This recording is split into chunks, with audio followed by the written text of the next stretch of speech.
నమస్తే అండి అందరికీ. ఈరోజు డ్రెస్కి సైడ్ ఫోల్డింగ్ ఉంటుంది కదా, అంటే కట్స్ వచ్చే దగ్గర కట్టింగ్ టాప్స్కి ఆ కట్స్ దగ్గర ఫోల్డింగ్ అనేది చాలామందికి కన్ఫ్యూజ్ అండి వేయడానికి. ఇది కూడా ఒక వీడియోనా అని చాలామంది అనుకోవచ్చు తెలిసిన వాళ్ళు, కానీ తెలియని వాళ్ళకి ఇది చాలా యూస్ఫుల్ వీడియో అని నేను అనుకుంటున్నాను.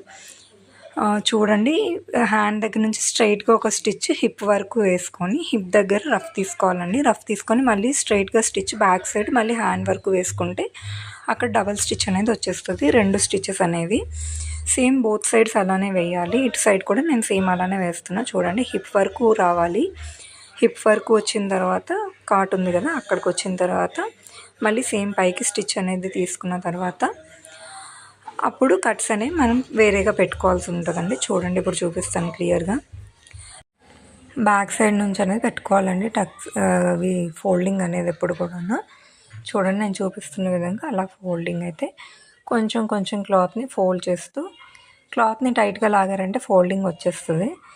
అలా లాగుతూ ఫోల్డ్ చేస్తూ అలా అయితే స్టిచ్ వేయండి.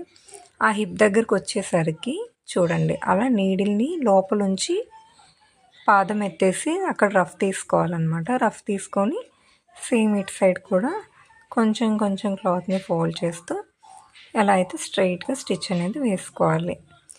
మీకు ఇంకా కావాలి అనుకుంటే దానికి డబల్ స్టిచ్ కూడా వేసుకోవచ్చు ఇంకో సైడ్ కూడా, కానీ నేనైతే స్టిచ్ వేయట్లేదు. ఇంకో స్టిచ్ అంటే ప్లెయిన్ టాప్ కదా, స్టిచ్ కనిపించకుండా నీట్గా ఉంటుందని చెప్పి ఒకటే స్టిచ్తో అయితే వేసేస్తున్నాను.